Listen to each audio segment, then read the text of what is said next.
هل تعلم ما هو اليوم الذي غضب الله عز وجل فيه غضبا شديدا؟ قبل أن نبدأ أتحداك أن تضع لايك وتستغفر ربك 5 مرات في التعليقات. كان هناك ملك يسمى هيرودوس، كان يريد الزواج من امرأة من محارمه، أي لا تجوز له، كانت تسمى زانية، وكانت المرأة أيضا تريد الزواج منه.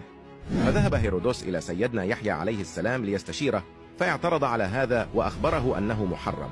عندما علمت زانية ذهبت للملك وأغوته وأخبرته أن عليهم التخلص من يحيى، وبعدها يتزوجون، وأخبرته أن مهرها هو رأس يحيى عليه السلام. استجاب هيرودوس لطلبها وأمر جنوده بقطع رأس يحيى عندما كان يصلي، وأخذ الملك رأس يحيى الشريفة وقدمها لزانية وتزوجوا. ويقال أن زانية شربت الخمر في جمجمة يحيى عليه السلام، عندها غضب الله غضبا شديدا وهدم قصر الملك وجعل السماء تمطر دما. انشرها بقدر حبك لفلان. إذا أتممت الفيديو اترك أثرا طيبا تؤجر عليه، سبح، استغفر، صل على النبي.